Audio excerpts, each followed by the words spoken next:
Math trauma is rooted in either an isolated traumatic experience that the student has had or a series of repeated traumas that have been building up over time. The way we heal from trauma is to create a safe space for people to explore their past experiences with math and simultaneously infuse it with new, joyful experiences.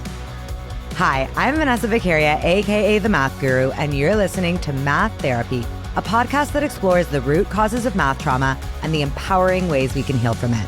Whether you think you're a math person or not, you're about to find out that math people don't actually exist, but the scars that math class left on many of us definitely do. Oh, and don't worry, no calculators or actual math were involved in the making of this podcast.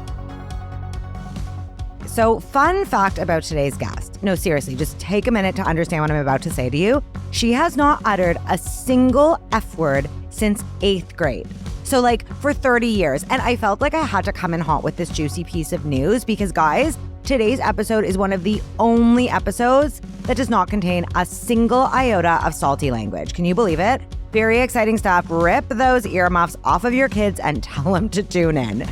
Today, I'm chatting with the incomparable Liesl McConchie, an international expert on how the brain learns and co-author of best-selling book, Brain-Based Learning. This is our 5th season, and until now, I've never actually spoken to anyone about the relationship between math learning, math trauma, and our actual brains. And today, I am speaking with the best of the best. Liesl blew my flippin' mind. See what I did there? During this convo, and I know you're going to be blown away too. Let's do this. Liesl, welcome to the podcast. I am so excited to have you here ever since we met in a dingy hallway. Well, it wasn't dingy, but ever since we met while I was sitting on the floor eating a sandwich in a hallway. It was kind of dark. It was dimly lit for sure. Okay, so I have to say we have never had a brain scientist. You're a brain scientist, right? I can call you a brain scientist? Well, it depends on how you define a brain scientist. I don't have a PhD in neuroscience, but so, I mean, seriously, how do you define someone who is something? Yes, I study brain science. I might consider myself like a translator. I translate brain science for people who work in education. Okay, well, that's amazing. I'm so excited to have a brain science translator in education on my podcast. And let's get right into it. Can you tell us what brain-based learning is? What does that mean? Yeah, sure. I mean, brain-based learning, I consider it to be the most student-centered way of approaching teaching and learning. So it's about understanding how the brain naturally learns, how it naturally operates, and then using that information to make informed decisions to maximize student learning. I mean, I love it. It's so funny because it's oh, that sounds so obvious. But am I wrong in saying we don't do that in most classrooms?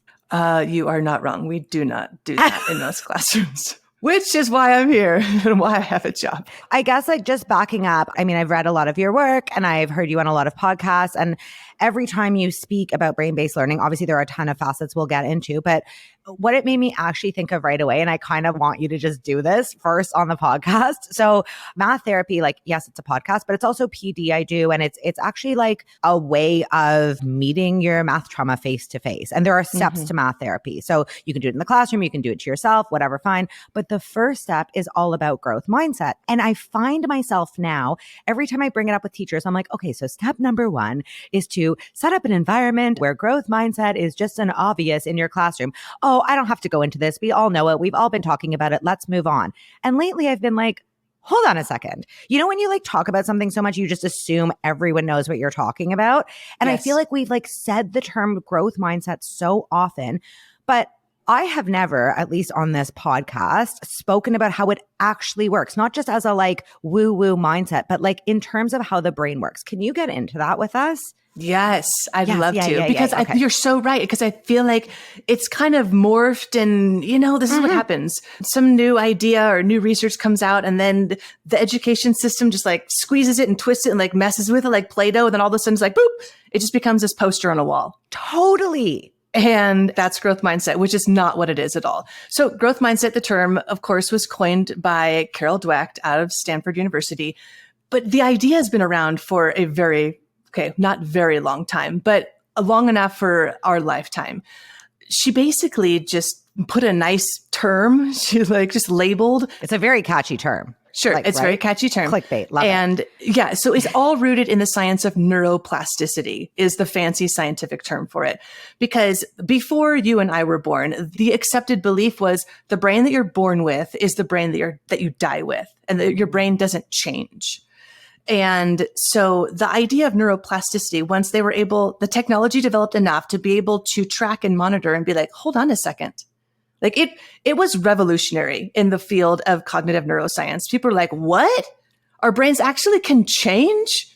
There was a lot of resistance to it. Sorry, can I like interrupt so quickly to be like, how did people possibly think the brain you had when you were like a baby was the same brain? I don't know. Like, how does that even make sense? Okay, fine, whatever. We thought the earth was flat. Some people still do. Okay, sure. whatever. Right. There's a lot of crazy things that we could like people used to. Okay, fine. Right. Yeah. So neuroplasticity is the science that says our brains change. So the brain that actually you woke up with this morning is going to be different than your brain in an hour when we're done chatting today. Because you and I are going to change each other's brains. Wait, stop. That's actually very cool. I didn't even think of it happening on such like a micro, small, minute by minute level. 100%. Okay, it's already happened. Oh my God, it's already happened. Okay. And why I think neuroplasticity is the most important concept for teachers to understand and people who work with kids is because it is a message of hope. God, stop. I love this. Okay, go on. It is. Sorry. It's the hope. It's the message of hope that we all need. They're like, hey, if I'm struggling with math right now, this isn't set in stone. My destiny is not determined. I can change. My brain can change. My abilities can change. Wow. And so when we can infuse that hope in students, then amazing things can happen, because hopelessness is one of the most tragic neurobiological states for a learner to be in. Nothing's going to happen when a student's in a state of hopelessness. Wait, and now I'm even like, wait, hopelessness is a neurobiological state? Yes. So like it's not a mood. Moods last longer, but states are like these micro moods basically. And so right now you're in a state of curiosity because you're like, wait, hold on, what? And curiosity is one of the most amazing states to be in for learning to happen. But students and learners and people in general, we are constantly ebbing and flowing in and out of states all day long. Confusion, curiosity, hunger, anger, frustration, anxiety, confident. And some states help the brain to be able to learn better. And some really, each state releases its own unique like ingredient of cocktails. It's like a cocktail, right? It's like all these different... Okay. Clearly I don't drink and I don't know what I'm talking about. I don't drink either. No, but I was thinking it's like a mocktail. It is. Sure. Okay. We'll talk mocktails. Yeah, and so, I mean, each state, whether it's anxiety or confidence or hopelessness or hopefulness, each one has its own signature recipe of neurochemicals and hormones that get released in the brain that activate or deactivate different parts of the brain. It does all these crazy, fancy stuff that ultimately makes it easier or harder for a person to learn and grow. What is the difference between a state and a mood? Oh, mostly it's time. It's time. Like the duration? Yes. So states last for seconds, maybe minutes. Oh. And a mood can be a prolonged state. And so the longer that you're in a state, if you stay stuck in a state, it can turn into a mood. And yeah, that's the short version. Is depression a state? Yes. And a mood. Like, I'm actually wondering, it's so interesting because it feels like a state is something that's more, and I'm using air quotes, scientific. You're talking about chemicals, you're talking about these ingredients, whereas a mood feels more like, I don't know what the word is, ethereal, or like something more like woo-woo. Like, it feels almost like a mood is something you should be able to snap out of versus a state where you're like, nope, you're in an actual neurological condition. Well, am I wrong? I don't know if I'd say that you're wrong. I mean, in my book, Brain-Based Learning, there's a whole chapter on emotions, and we break out the differences between an emotion, a state, and a mood. So states are reinforcing. It's like tire tracks in a muddy road kind of thing, like wagon ruts. And so the longer you're in a state, the more comfortable that is for you and your brain to be in. So you're more easily to slip in it. So when students are consistently in a state of hopelessness, specifically like in a math class, if we're going to talk about math here, then it's easier over time for them to slip into that. It takes less of a trigger for them to slip into that. And so same thing with depression. Depression can be just a short term, like, oh, I'm just kind of like feeling really depressed today. And then that state can change. But if you continue to stay in or have reoccurring moments or minutes with depression, that it becomes easier and easier for you to get into a depressed mood. And then it can become clinical depression, which is why whenever we feel it, it's okay. It's normal, but we don't want to get too comfortable and stay there too long. So, okay. We don't want to, right. Because I know that completely makes sense. Like how you're talking about the tire tracks.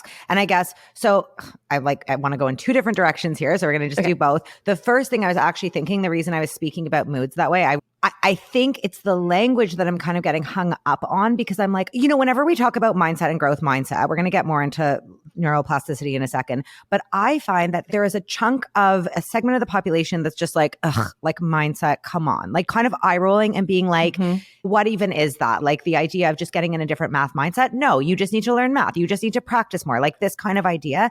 And I wonder if it's actually because we're talking about it in a non-scientific way so often. Like something I was going to say to you before we even started recording, but I'll just say now, is like a lot of my background is in mindfulness. So that's like, I find that, yes, I might not know about the brain science of things, but so much of my work and my studying has been in like mindful-based stress reduction, in meditation, and all of those things that merge in a weird way with growth mindset, but in a way that I feel can come off as kind of like hippie vibes.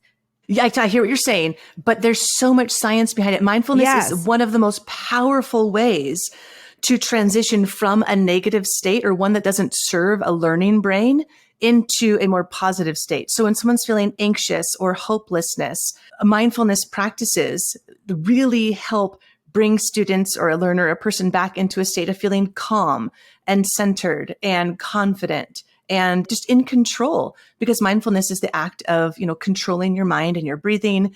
And that brings you back into, okay, I have control over this. I can be in charge of myself and my learning, whereas hopelessness and anxiety feels so external. So circling back to neuroplasticity, can you tell us how it all kind of ties together? So neuroplasticity is this science that supports Carol Dweck's work, that abilities can change. Nothing is set in stone or static. And it is a message of hope that puts us in a state to be able to learn. And so when I work with teachers, I talk a lot more about neuroplasticity because that's more of my area of expertise. And I actually show videos of students doing a math problem. And I say, how many different states can you identify just in this 2-minute video? And you can watch a learner go from curious to frustrated to confident. And that just shows that it's constantly changing. And so neuroplasticity is like literally your brain, without getting too into the science. It is like, could you do a quick science summary of what it means? Yes. It's the science that says your brain can and does change. Okay. Amazing. All the time. Amazing. So, okay, it seems like, I am going to use a really obnoxious pun, but like it does seem like a no-brainer that given that we should, David's shaking his head. But I even wrote it down. I was like, it's going to be so good. Liesl's going to love this. It seems like a no-brainer that we should be, it's like, okay, look, it's been proven. It's scientifically proven. Like, to me, I'd be like, oh, our brains are constantly changing. That should mean there's no such thing as this myth of the math person. There's no such thing as a math gene. Yes. So what's up? Why is that? I literally did a talk for parents last week and I asked to the room, I said, how many of you believe that you're either born good at math or born bad at math? And half of them raised their hands. No. Half. Oh, yeah. my God. And I was like, what? So where does this even come from? Well, I mean, we don't have time for that, but I mean, it serves a segment of the population to keep believing that, let's be honest. But given everything you're saying, also, sorry, I have a very quick question because you probably know the answer. Carol Dweck, you just said that neuroplasticity is the science that supports Carol Dweck's research. Was she, like, I actually really don't know, when she came up with all of this stuff, was it based in brain science or did that come after? Yeah. I mean, she's very well versed in brain science and neuroplasticity. I mean, she didn't like discover neuroplasticity or anything like that, but she just really great marketing in coining a really catchy term. But she was using it from the onset of being like growth mindset. She was like, right away, it's rooted in brain science. Mm-hmm. Okay. Yeah. All right. So fast forward to now. So what is going on and why do people still say things like math person? Why is it so hard for people to believe what you're saying? Okay. You're very convincing. You sound knowledgeable. Thank you. First of all, let's take it from the words of my 8-year-old. So this morning, as I was preparing for this podcast, my 8-year-old was like, what is your podcast about today anyway? What are you talking about? And so I was telling him a couple things. I was like, well, one of the things we're going to talk about is this whole thing of, some people believe that people are born really good at math and that there's like this actual gene that makes you good at math. And others believe that that's not true, that you can get better at math. And he's like, well, that's an easy question. He's like, of course it's the second one. And I was like, that's right. Yeah. So this really isn't that hard to believe. So, okay, let's get into it. First of all, I want to say this. When people talk about whether there is a genetic disposition to math or not, what I really want to say is, I don't care. I don't care. Because let's just play devil's advocate and let's say that there is. There isn't, but let's say that there is. What are you going to do with that information? Well, I feel like, is this rhetorical or are you asking me? No, like for real. Okay, so here we go. Here's your class list. Okay. Math teacher, and I have done genetic testing on your students, and I know which ones have this math gene and which ones don't. What are you going to do with this information? But I feel like that we have a history of doing stuff with this information that's very bad. Exactly. Right. Exactly. Okay. No good is going to come from it. No good is going to come from it. You're going to track your students. Yeah. You're going to label them. You're going to treat them differently. Yes. It's going to be a repetition of that 1960s, whatever it was, study with the Rosenthal effect, where they arbitrarily put students in 2 different classes, but told the teachers, hey, you got all the smart, high scoring students. And hey, sorry, these students aren't so smart.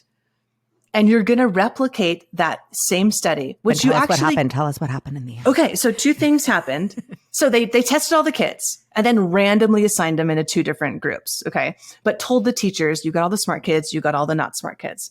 Well, what happened is what you would anticipate happening, that the students who were randomly assigned to a teacher who was told that they had all of the smart, high performing students, they outperformed all of the students over here in the other class who had teachers who were told that they weren't smart. And so there's 2 big things that we can learn from this study. One is that teacher expectations can be manipulated. Which is what happens with all this research about a math gene, is that all you're doing is you're manipulating teachers' expectations. You're confirming their biases around who's good at math and who's not. And then the other thing that happened is that we learned that teacher expectations impact student achievement. Right. Which means you're hurting kids. So basically, if you want to buy into the math gene theory, what you're going to be doing is confirming a bias that some kids are better than others, and you're going to be hurting kids. But what about like the kids or the adults who hang on? I've had people say something like, well, if there's no math gene, what's my excuse for being bad at math? The idea of any sort of mathematical ability being rooted in genetics in literally any way would be so minor that it's not significant. Is that correct? Exactly. Yes. Yeah. Like there are regions of the brain that are highly associated with some types of mathematical computations. It's not all math lives in one part of the brain. That's ridiculous. That's very old school thinking. And also, I got a lot of questions about how they're actually studying it, because it's like, totally, they're testing math abilities in like 3 to 6 year olds. And then a little bit later on, don't tell me that like a 3 to 6 year old hasn't already been exposed to a tremendous amount of math already in their environment. And messaging and like all sorts of stuff. Sure. I mean, I got a 4-year-old and he can already tell you like all the square numbers up to 100. And he knows what they mean. That is not because he has a genetic disposition. That's because he is immersed in an environment where there's a lot of math going on, because he has older siblings, because he has a mother that loves math. And because we play a lot of math games, he's exposed to a lot of math manipulatives in his playroom. And so all of the environmental factors are far, far, far more significant to someone's math ability than this little thing right here. So, okay, I need to actually clear this up with somebody. The whole, you know how everyone's always like left brain, right brain, left brain, right brain. That's like nonsense, right? Right. Yeah. Oh my God. Okay. I'm so glad because I always bring that up as an example. I'm like, it's actual BS. Like, I don't know why we keep saying it, but people keep saying it. Okay, great. Anyways, okay. That being said, are we going to talk about epigenetics right now? You told me to bring it up. Okay. So let's go. What is it? Go. Okay. So I'm putting so much pressure on you. I'm like, Liesl. No, I love it. So like, let's just say epigenetics is this really new, very, very new, exciting field in neuroscience that explains how your environment and experiences that you have in life literally alter the way in which your genes are expressing themselves. So we have to like go back to like biology classes. So it literally is changing your genetic makeup, which genes are being expressed, which genes are turned on, which genes are turned off. And so even if there is like this tiny little bit of genetic heritability of like this one little kind of computational arithmetic math, it all can change. The way that I'm raising my children is literally altering the way their genes are going to be expressed. Whoa. That's so, I didn't even know that was a thing. It is. And this is why people talk about how trauma is inheritable. So like the trauma, like generational trauma. Yes. Yes, because it is altering the genetic makeup of the offspring and how those genes are expressed. What? Yep. What? Yes. So even if people want to buy into the math gene, fine. I mean, not fine. But even if you do, then, well, you can't change that. Let's focus on the things that we do have influence over. Let's create an environment where we can express and amplify the mathematical abilities that we all have within us. We can literally fix this whole like math person thing by creating amazing, enriching experiences for students that are healing of whatever math trauma might be passed down, math anxiety that might be passed down, and of course, their ability. Okay, we have to go. I mean, because this is a podcast about math trauma. I mean, I need to just get rid of all the personal questions I have for my own benefit. I want to talk about math trauma, okay? And this idea of generational trauma, this idea of math trauma, I speak about it a lot, but I very rarely focus on what's actually happening in the brain. So when we started this conversation, we weren't recording, but as a summary, we were talking about like, oh my gosh, there's so little out there. There's so little research about trauma and how it affects learning, especially learning math, right? Like that's not to put words in your mouth. We were saying that. And what I was thinking is because I actually feel like it is only recently, first of all, this whole idea of socio-emotional learning, the idea of looking as a student as a whole person that isn't just like some robot, it's fairly new.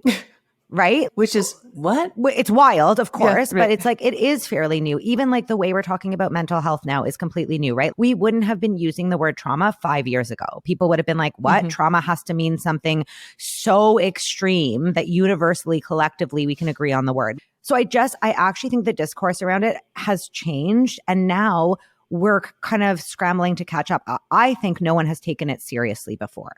Again, like even when I started this podcast 3 years ago, people were like, math trauma, that seems like a bit much. Whereas now you're hearing it more. So I actually want to talk about this with you. Like, what did you find when you were looking into it? When you hear math trauma and when you're thinking about what's actually going on in the brain, what's happening for you? That was 30 questions. Yeah, that was. Okay. So remind me of the ones that I missed. Okay. So what did I find? What I found was nothing. Wow. I found nothing. I cannot find any research on math trauma. So if anyone listening has any, please pass it my way. I'm trying to learn more about it. What there is a ton of research on trauma in different contexts. And so being able to read and decipher all of that and then translate it into a context of math is not a big leap. There just isn't anything that's already written out there that I have been able to find yet. So math anxiety and math and trauma are two different things. So we need to make sure we separate these two. Let's do that. Yes. So math anxiety is just the feeling of anxiousness. Okay, so anxiety is a state. Going back to that, anxiety can be short-lived. I can feel math anxiety in the moments before a test or some other kind of an assessment, and then it can leave me. And some people, like we talked about those ruts in the road, some people can fall into that state of anxiety real quickly and they stay there a lot because of past math experiences and things like that. Now, math trauma is rooted in either an isolated traumatic experience that the student has had or a series of repeated traumas that have been building up over time. Now, trauma is stored in the brain completely different than other things, than the rest of life experiences that we have. Completely different. Yeah, it's so fascinating, Vanessa. I get so like, what I'm do you totally mean? nerding out right now. I love nerd out. Let me see if I can keep this pretty simple. So in a normal life experience, let's say, like Vanessa, what's something that you did over this weekend that you'd be willing to share? What have I done? I've recorded podcast interviews. Well, I did some singing lessons. I practiced my vocal range. Okay. So when you're at your singing, so like that happened and everything that happened as you were like going to wherever singing lessons happened. And I couldn't hit the note. I was really upset. Does that help with the trauma? We're not talking trauma yet. We're talking non-trauma things. Non-trauma. Okay. So that stuff gets inputted into the brain. And what happens is it passes through your amygdala, which is your emotional control center of the brain. And it acts kind of like TSA at the airport, where it's like this screening system. And if there's anything that is a perception of fear or anxiety or any kind of stress or any kind of perception of threat, the amygdala like sets off the alarms, burp, burp, burp, burp, burp. And because the brain is designed for survival and not school learning, which is a huge misunderstanding that people don't understand. Like, why can't they just learn it? Because the brain is not designed to learn math. The brain's designed to keep you alive. And so if there's something that is threatening you or is creating anxiety in you, your brain is going to shut everything else down and handle this because people try to like push emotions away and try to ignore them. No, they are central to who we are and how we learn. And so the amygdala acts like TSA and filters all of this. And let's just say like singing lessons, everything's, going fine. And then what happens is that information then gets like into your hippocampus. It gets spread out to all these different parts of your brain. The pictures get put in one place and there's sounds of you singing in a different place. And what you're doing with your body goes somewhere else. And so all of our memories are stored all over the place in our brain. So when we try to remember something, when I say like, hey, think back to when you had your music lesson, whoosh, all those pieces come back together like puzzle pieces to rebuild this memory. That's how normal experiences happen. Okay. Trauma, totally different. What happens? What does TSA do? What's going on? It gets stuck in TSA. It gets stuck in TSA and it never gets spread apart into different parts of the brain. It all stays together and it gets imprinted in your amygdala because trauma is an experience that the emotions are so high that we can't handle them. And so it never makes it past the amygdala.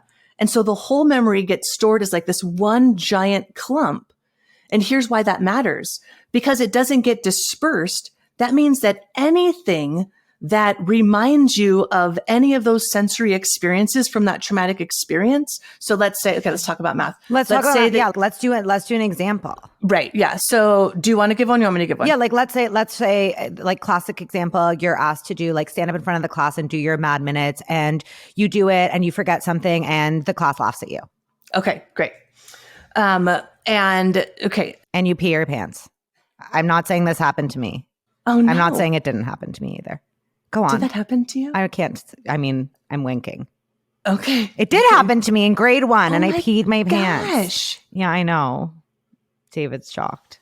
I peed my pants twice in grade 1. That was the first time. The second time was because I was too embarrassed to raise my hand to say I had to go to the bathroom and then I peed all over my chair and pretend I'd spilled like water everywhere. That's normal, right? Kids do that.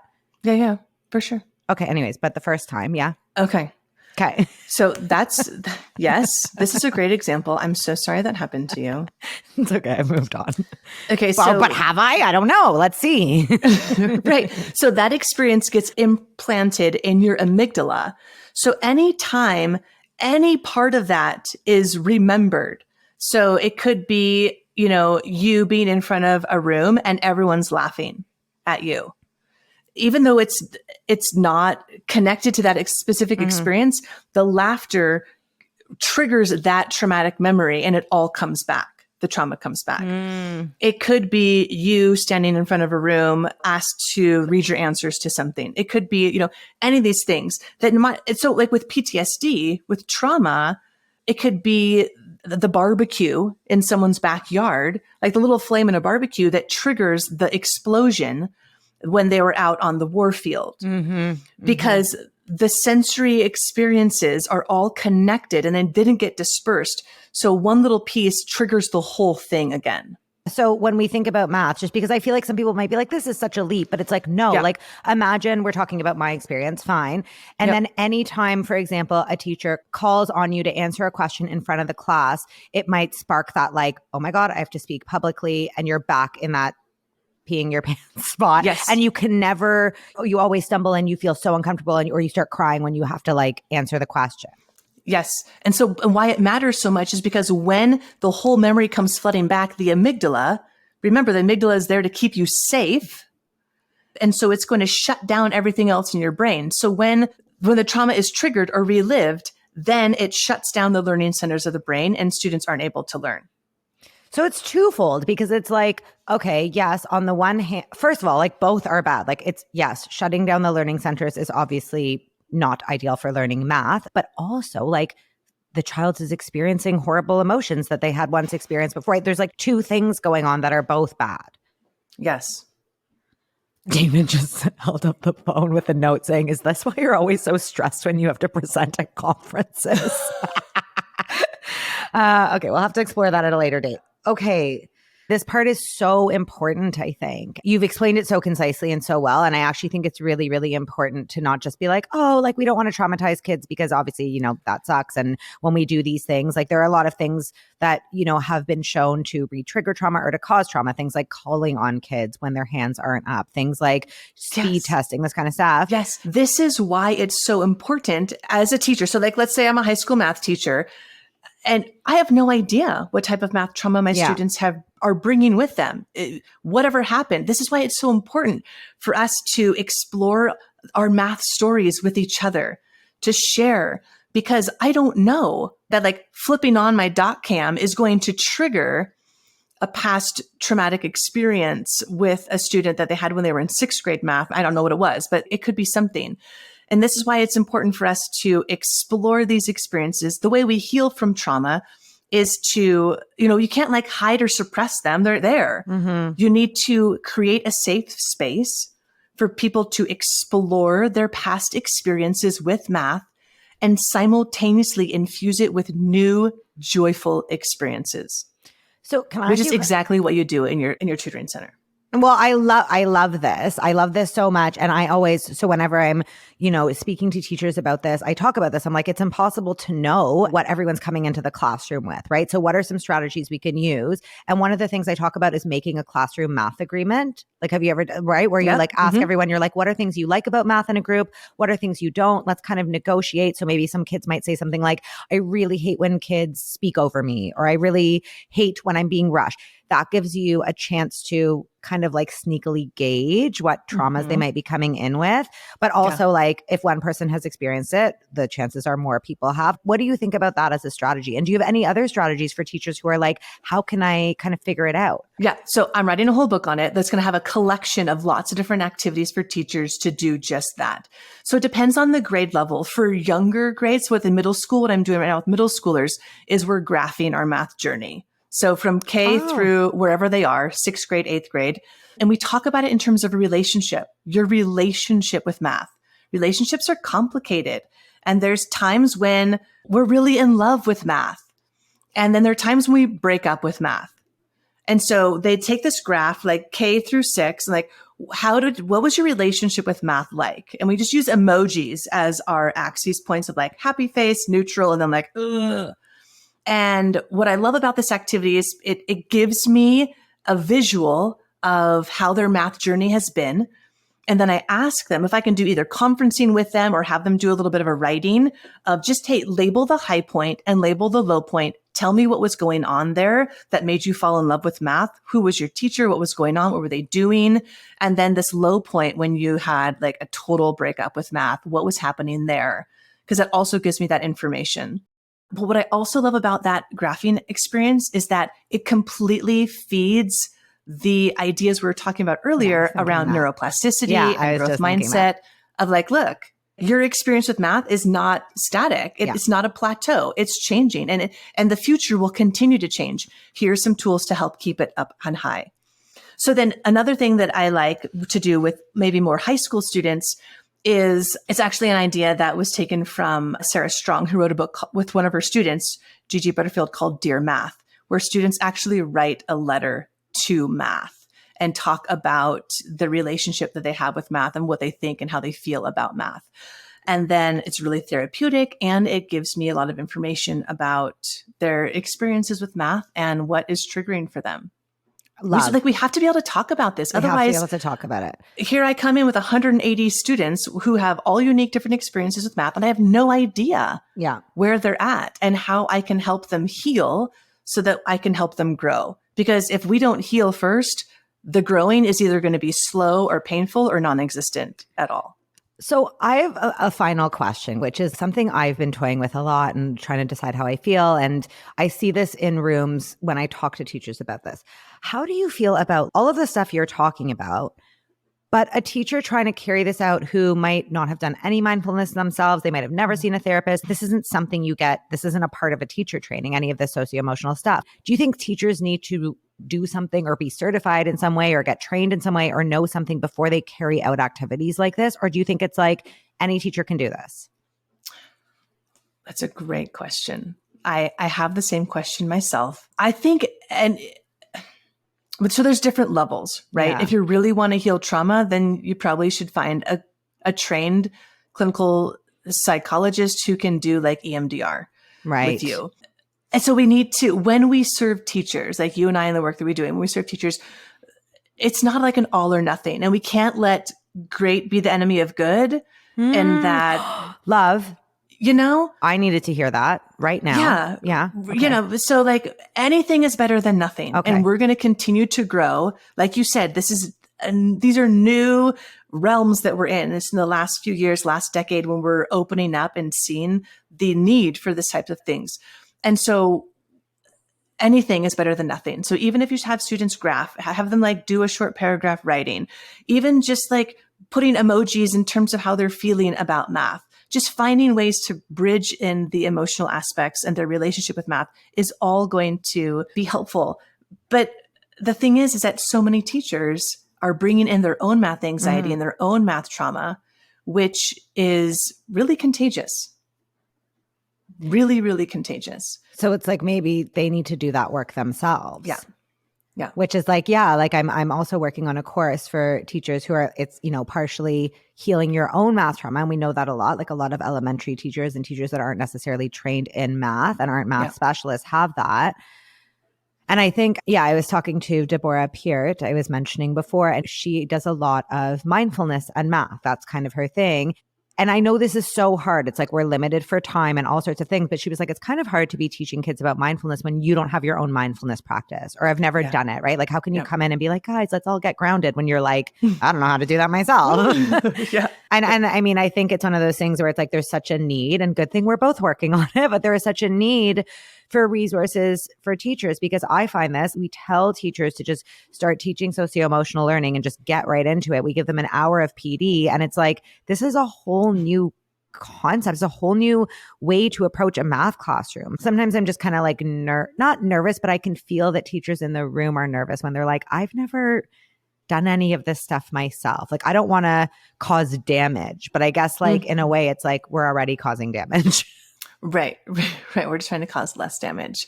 And anything with the social emotional learning, the research is so clear that, I used to write a bunch of curriculum, and I do. I like write a bunch of SEL curriculum and students take it. But the research is so clear that the best way to learn that is just to be surrounded by people who model it.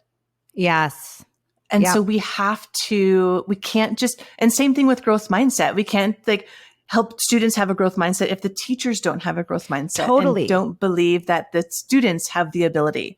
Yes. I always end my presentations with a Ted Lasso. Wait, have you seen Ted Lasso? No. Liesl, okay. I mean, that's a lot. Okay, but we talked about this, didn't we? It's the F words. I want to watch it so bad. I just need to edit. There's too many F words. That's right. They do swear a lot in it. A lot. They do. They're a football team. Anyways, the point is, my last slide is always the greatest thing you can do as a teacher is just believe. Like genuinely believe in it, because your students can tell if you don't. You can talk about growth mindset as much as you want, but unless you're internalizing it and embodying it, it's all just lip service. There's tremendous research to support that. 100% true. Okay, Liesl, we are moving on to the final 2 questions we ask every single guest. Question 1, what is the one thing you'd like to see change about the way math is taught in schools? Oh, jeez. The best reaction. Like, I know there's 100, but like, what's one? That the non-math factors matter so much more than you think. That the relationship that the teacher has with the learner, the sense of belonging that the students have, how safe students feel to fail and make mistakes, all of the non-conscious, invisible factors, those deserve your attention more than you out there searching for the most amazing math task on Google to solve that you think is going to solve all of your problems when teaching linear functions. The hidden curriculum. Yes. Love it. And finally, Liesl, what do you say to someone who's like, but Liesl, I'm just not a math person? You're wrong. Wrong answer, as my kids would say. Okay, great. Very succinct. We'll just get that on a t-shirt. You're wrong. I love it. No, I would probably say, wow, I'm really sorry. Like what? Tell me more. Tell me what has happened in your math experience that has led you to believe that. Who hurt you? Yes. Yeah. I'm taking names. Tell me where they are. Give me their address. Okay. You are amazing. This has been so amazing. I have learned so much, and you've given a whole other perspective and kaleidoscope lens with which I can now view like so much of the work I'm already doing. I really love it so much. And I think it just kind of goes to show that everything is so interconnected. And sometimes you're intuitively doing something, or maybe you're doing something from more of a like mindfulness like I'm really into self-help. So I think a lot of this stuff has been from that perspective, which is not often quote unquote rooted in science, but it's so nice to kind of hear like, It is. We're slow, but the fields are merging. Yeah. They really, really are. Which is so cool. And it's like, it's all one of those things that's obvious, but it just has, I love that it's coming together right in this moment on this episode. So tell us, where can we all find you? The best place probably to find me would be Twitter. That's where I'm most active on social media. You can also find me on my website, which is lieslmcconchie.com. Check the show notes for spelling. And yeah, I just have a lot of videos and free resources and things that I put out there, and a workshop on motivation, the science of motivation, and how we can support that with our classroom students. What a treat. Oh my God. I'm so glad I was eating a sandwich on the floor of that hallway that one day.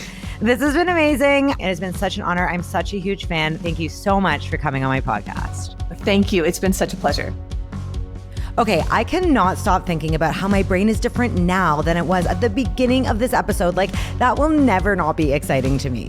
So the thing is, we recorded this interview before the math therapy team visited a Michigan prison for Pi Day, which you might have heard me reflect on in a bonus episode before season 5 launched. And if you didn't, you should totally listen to it because it's wild. But the point is, this thought of, our brains being different was fresh in my mind that day. So I shared it with the inmates at the end of the event, and it was so empowering for them. They were all like, oh my God, I felt my brain change. The thing is, technical terms like neuroplasticity can sometimes feel a bit out of reach. So to hear from a brain expert that we can literally just change our brains as we learn was super empowering for me too. If something in this episode inspired you, please tweet us at Math Therapy. And you can also follow me personally at The Math Guru on Instagram, Twitter, and TikTok. Math Therapy is hosted by me, Vanessa Vicaria. It was created by me and Sabina Wex, and it's produced and edited by David Coachberg. Our theme music is by Goodnight Sunrise. And guys, if you know someone who needs math therapy or just needs to hear someone else getting math therapy, please, please, please share this podcast and rate or review it on whatever podcast app you use. Those things actually make such a big difference for us. I'm determined to change the culture surrounding math, and I need your help. So spread the word. Until next time, peace, love, and pie.